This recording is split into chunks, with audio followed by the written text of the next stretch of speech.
Trust relies on three key elements, and this is what I call the golden triangle: independence, mandate, and accountability of central banks.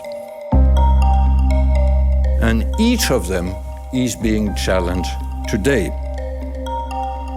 In this episode, we hear the Michel Camdessus Central Banking Lecture presented by François Villeroy de Galhau, Governor of la Banque de France.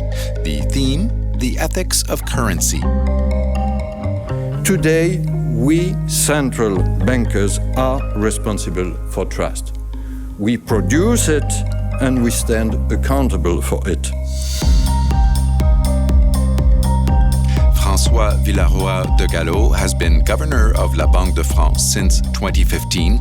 He's also member of the European Central Bank Governing Council and chairs the BIS, the Bank for International Settlements. IMF Managing Director Kristalina Georgieva introduced the event. In October last year, when we had our annual meetings, many of us were quite upbeat. Growth was coming up strong. We ended the year with 6.1% growth. And vaccines gave us the confidence to expect that the pandemic is over. So we thought inflation that we were experiencing would go away. And we were proven wrong. Wrong when Omicron hit. Wrong when Russia invaded Ukraine. Wrong when during this summer climate shocks have affected dramatically agricultural productivity in many places, and we are likely to suffer that further in the future. So inflation is stubborn, it is more broad-based than we thought it would be. And what it means is that we need you, François, we need central bankers to be as stubborn in fighting it as inflation demonstrably has been. We are mindful that you are on the front line. And all in this audience, we are with you, and of course we at the IMF work relentlessly to provide the analytics that can help us steer through this time of uncertainty. So let me welcome you to the floor. We admire what you have done with macroprudential policy, build buffers in France, they helped with COVID. We admire your leadership on the network for greening the financial system. But above all, we are pleased that our speaker today brings some of Michel Camdessus with him. They're close friends, and apparently Michel Camdessus participated in the thinking for this lecture. So with François, we get him and Michel Camdessus for today. François, bienvenue.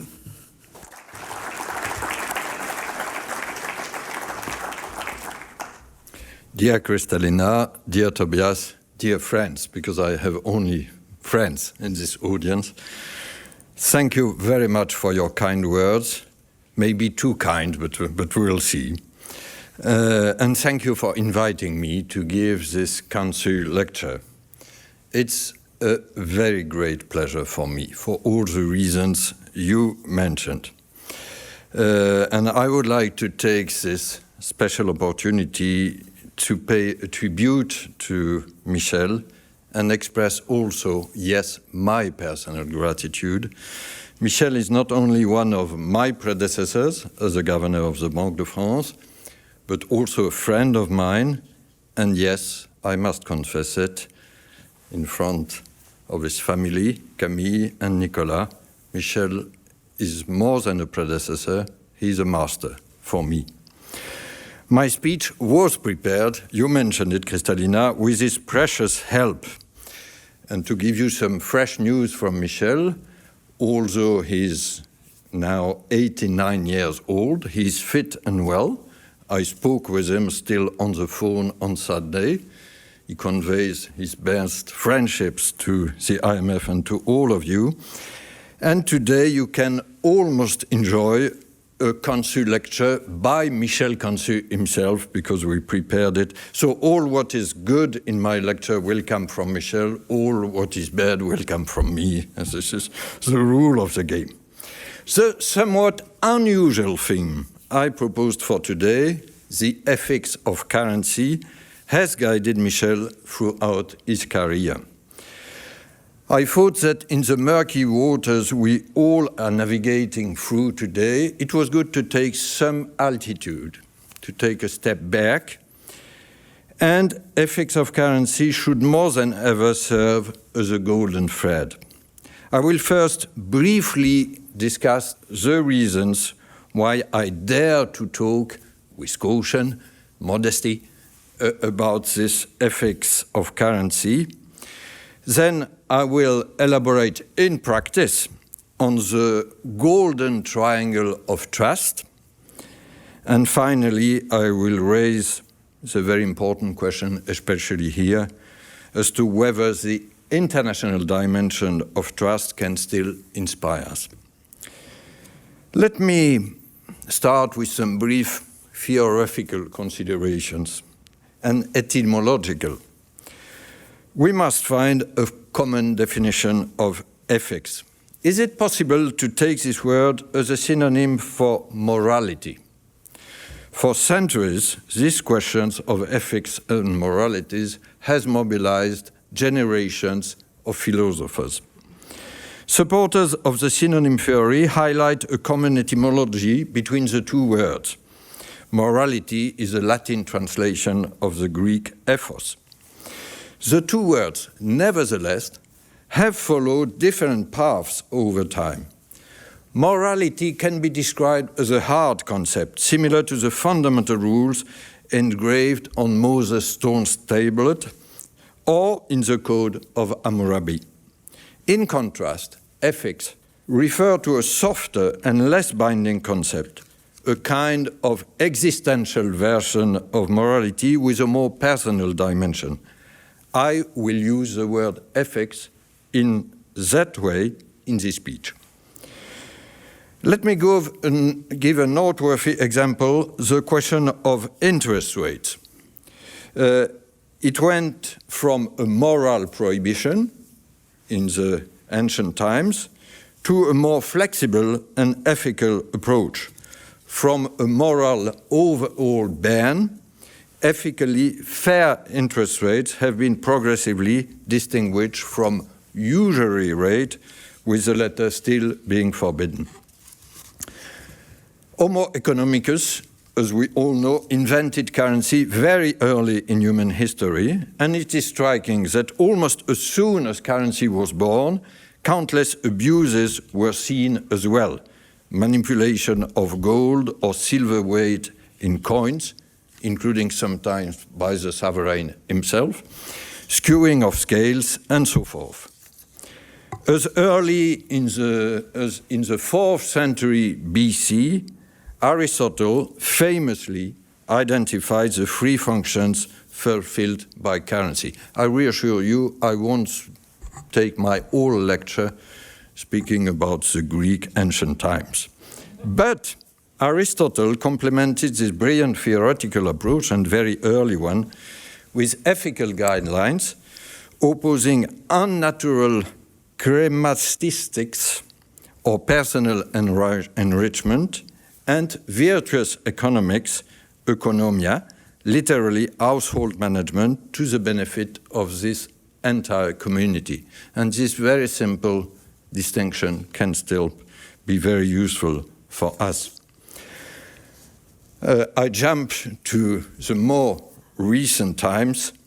With the acceleration of historical transformation, the 20th and early 21st century have been particularly rich in the emergence of economically ethical issues. The Great Depression led to protectionist reactions, which themselves led to economic disasters.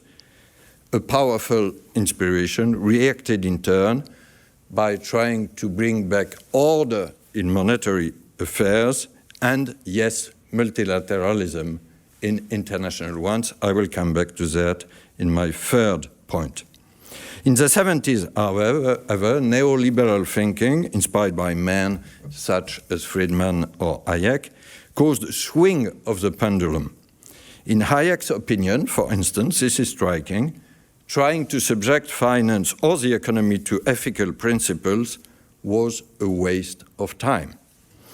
Today, after new crises and with the emergence of fresh concerns, the pendulum has swung again.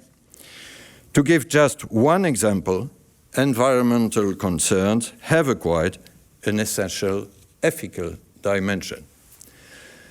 Let me add a last, somewhat theoretical distinction or consideration between the ethics of money and the ethics of currency.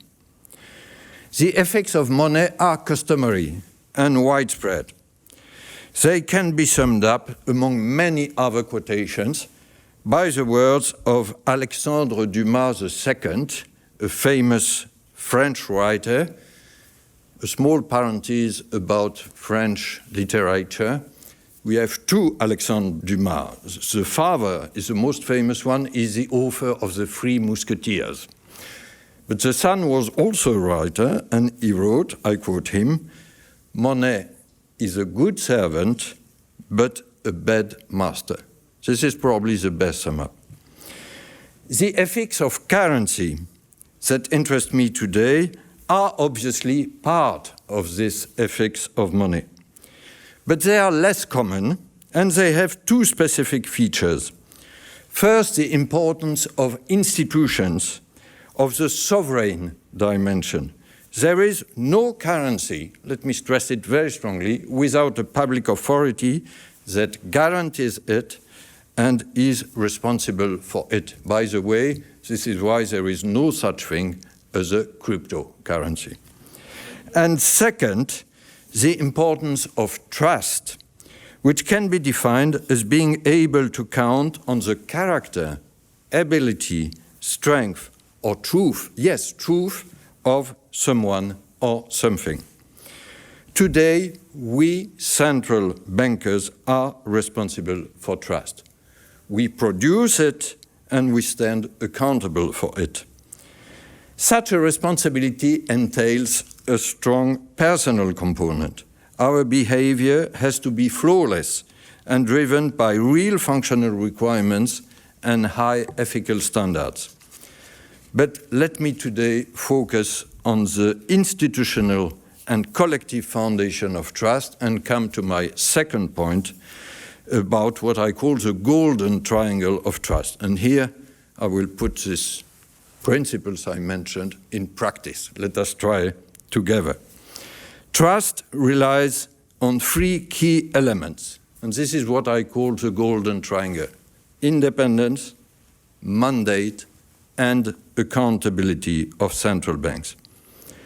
Some may take them for granted, but they are actually the result of a long historical progress, and each of them is being challenged today. First, independence, and this long historical quest with a current calling into question. It took a long time for trust in currency to be dematerialized, to move from trust in a physical medium, gold and silver and metallic currencies, to trust in an institution. The 19th century, with the Industrial Revolution, saw the expansion of banking and finance and the creation of many central banks. It was a first decisive step. A dedicated guardian was put in charge of issuing banknotes as the first, at that time, immaterial currency. The second decisive step, and we know it, it's mainly from late 20th century, in the 80s and 90s, was to make central banks independent from political power in order to ensure the stability of the currency.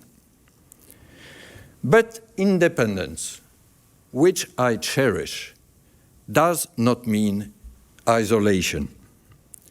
The context of the Russian war in Ukraine challenges us to reinvent the dialogue with political authorities for at least three reasons. because geopolitics are today a major determinant of the economy, because the energy markets, their regulation and pricing are key for inflation, and lastly, because fiscal choices regarding subsidies to households or even to firms are far from neutral for monetary authorities, and by the way, for the IMF, we discussed it this morning. Another challenge to independence, and a more tough one, is that the populist ideology creates an atmosphere of general mistrust of institutions and still more of independent ones. At worst, this would call into question our democracy and its necessary checks and balances. At the very least, it is imperative for us to be efficient in our mandate and to increase our accountability. And let me come to the second corner of the triangle, efficiency of our mandate. Price stability, which is a prerequisite for long-term growth, is the primary objective of most central banks. Broader mandates, nevertheless, apply to some, notably the Federal Reserve, with its dual objective. Other central banks have expressed sensitivity to, say, climate change or to inequalities. Some observers question this alleged mission creep and wonder whether central banks have lost sight of their primary responsibility. Against this backdrop, I tend to refer to Max Weber's distinction between ethics of conviction and ethics of responsibility. Ethics of conviction is a driver for a broad mandate, but also to a risk of over-promising. Ethics of responsibility is a driver for realism and a more focused mandate. Our Eurosystem answer consists, as you know, of a clearly hierarchical mandate with one primary objective, price stability, but if fulfilled, we can and must contribute to the secondary objectives of, I quote, also the European treaties, economic growth, social cohesion, and the environment. Let me clarify that the Eurosystem's strong commitment to fight climate change is motivated first and foremost by its profound implications for price stability, and we could discuss this later, through impacts of climate change on the economy and on the financial system. In other words, when we are acting decisively against climate change, we are acting in the very name of our primary mandate. I spoke about efficiency of the mandate, and here obviously we are challenged. Inflation has accelerated significantly over the past year, reaching 9.1% in the euro area, and we saw it yesterday, 8.3% in the US. Monetary normalization is consequently fully warranted, including in the euro area. It's too early to tell the final interest rates in this journey.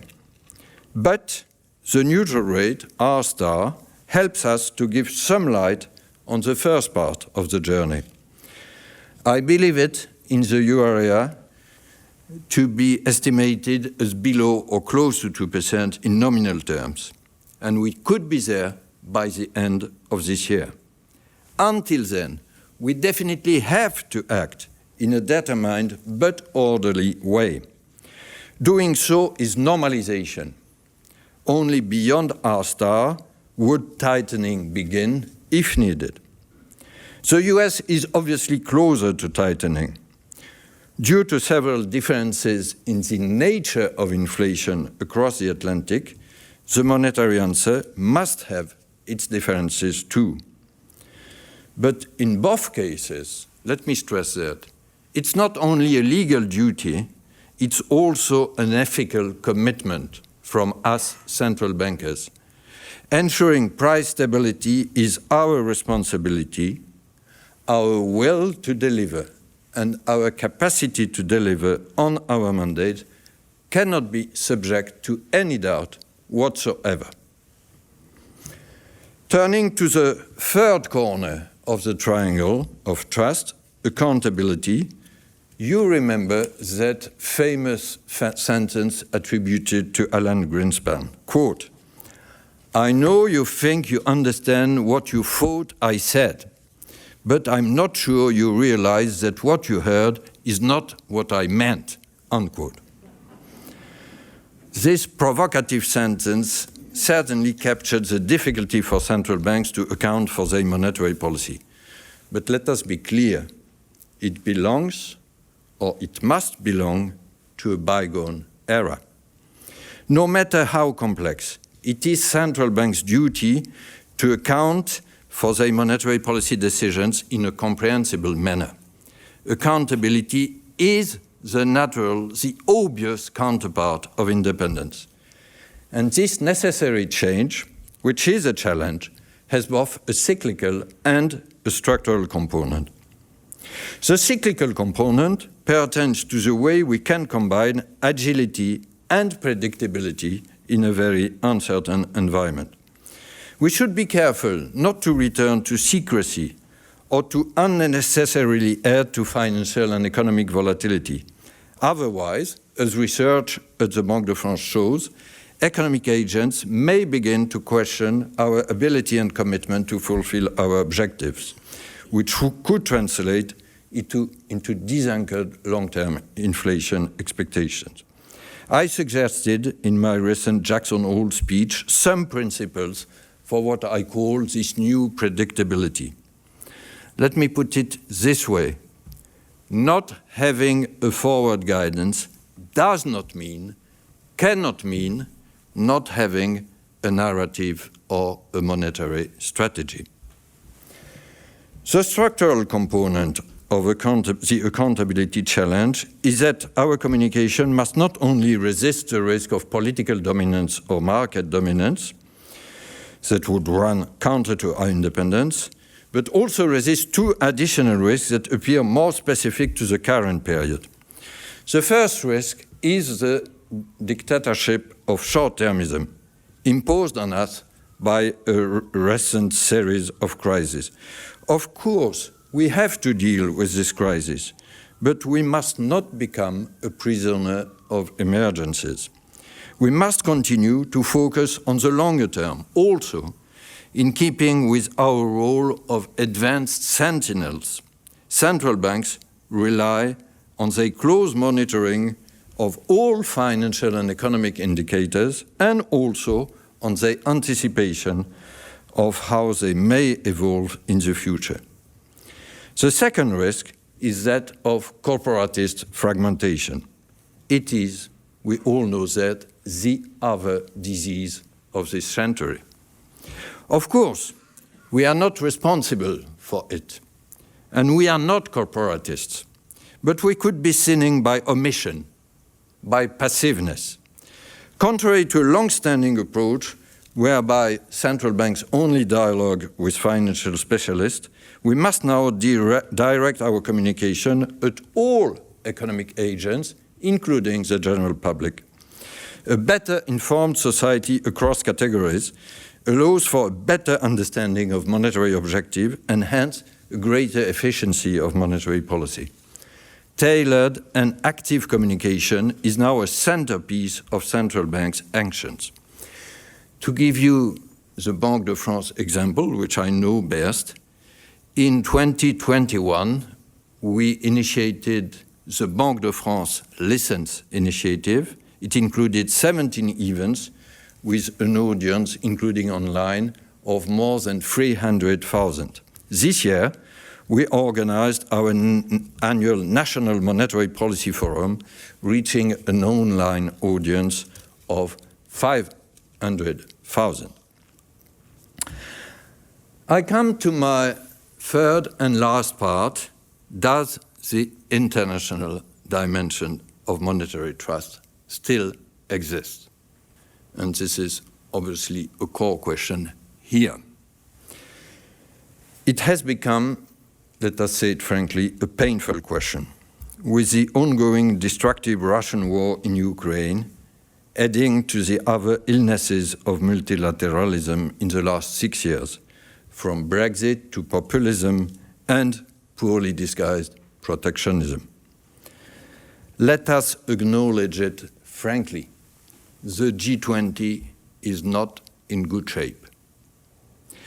Whereas it had been key to great progress over the last 20 years. And sanctions against Russia divide the G20. It is still hotly debated whether these sanctions are necessary and efficient, or, on the contrary, whether they are counterproductive for the countries that initiated them. I believe that we should stick on this issue to a few simple facts and principles. A, the surge in the prices of raw materials, primarily of oil, dates back to rumors of war and then to actual invasion in February, not to the sanctions that followed that invasion. B, in the short term, the Russian economy seems to be losing less ground than expected, precisely because of that surge, but its long-term growth potential is obviously greatly weakened by technological sanctions. C, there are moments where what is ethically fair prevails over what is economically profitable. Even if, in the short run, there may be contradictions between the two, a sustainable economy cannot exist without an ethical basis. But, I stress the but, justice also enjoins us to deal with the situation of the poorest countries and people in this Ukrainian crisis. The world's community drive to achieve unity while respecting diversity should nevertheless remain widely recognized as an essential aspect of the pursuit of the universal common good. The tale of the euro in the last 30 years is particularly inspirational in this regard. In present adverse circumstances, we should assign top priority to a few courses of action. Let me call it focused multilateralism or pragmatic multilateralism. It obviously, and you mentioned it, Kristalina, it obviously includes climate. But I will today concentrate on two other issues. First, designing a consistent framework to ensure that crypto assets do not undermine confidence in the financial system. They bring positive technological innovations. But here, global regulation under FSB's umbrella is key. But it cannot be central banks' only answer. It has to be accompanied by their own innovations. The main rationale for central bank digital currency is to preserve the role of public money in a fast-moving economy.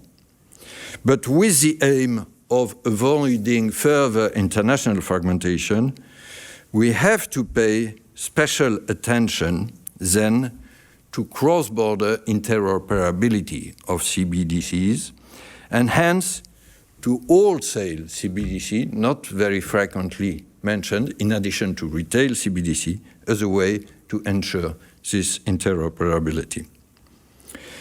The second paramount priority of action is to reposition the IMF as a pivotal stakeholder at the very heart of the global financial safety net, GFSN. Today, IMF resources account for a smaller share of this GFSN. But there has already been significant progress. The large general allocation in August 21 of US $650 billion. It was, to quote you, Kristalina, a shot in the arm for the global economy at a time of unprecedented crisis.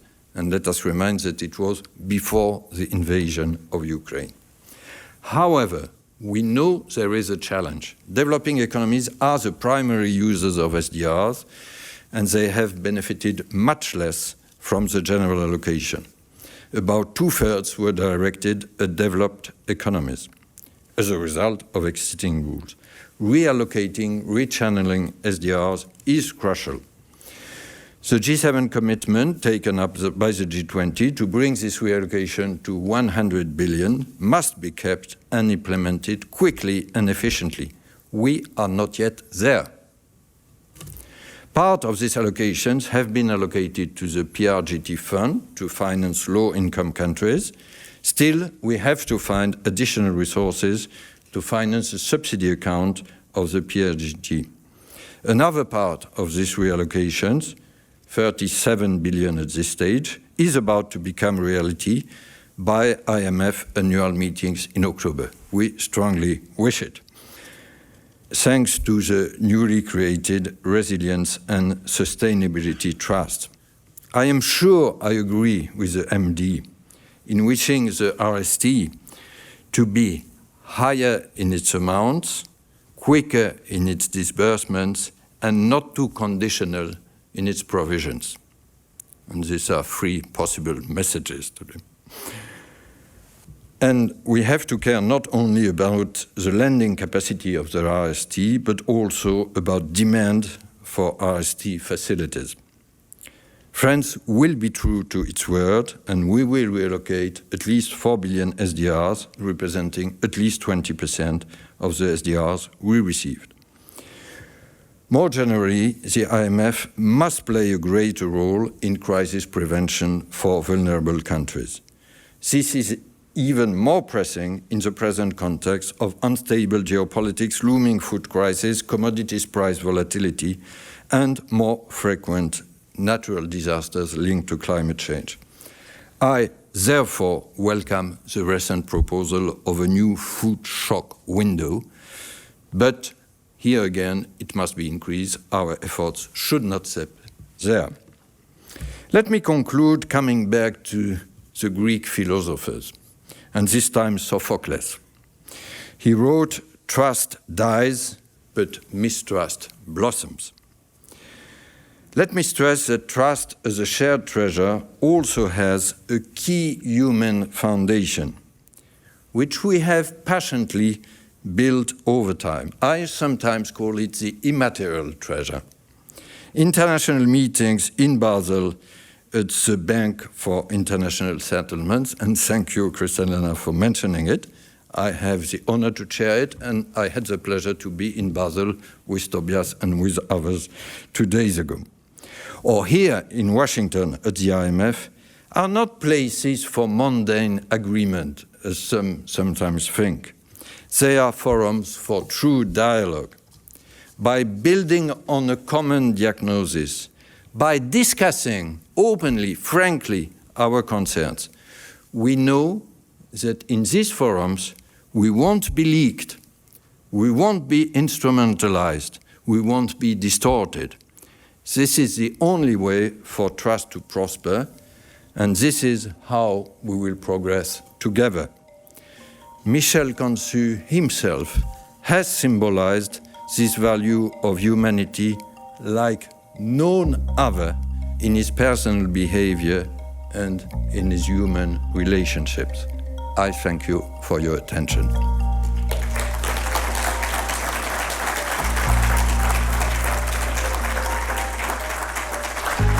I do believe I speak on behalf of everybody in this audience and those online saying this was an incredibly substantive and somewhat uplifting, because while you describe reality pretty well, you also brought this sense that we can come together. And yes, there may be pain, but because we are together, there would be less of it. Our hero today, François, you get our round of applause and our gratitude.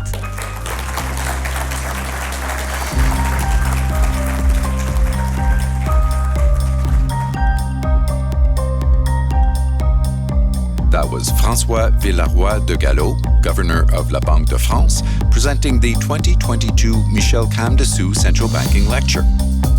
Go to imf.org to watch the webcast of the entire event, including a post-lecture discussion with Kristalina Georgieva. I'm Bruce Edwards. Thanks for listening.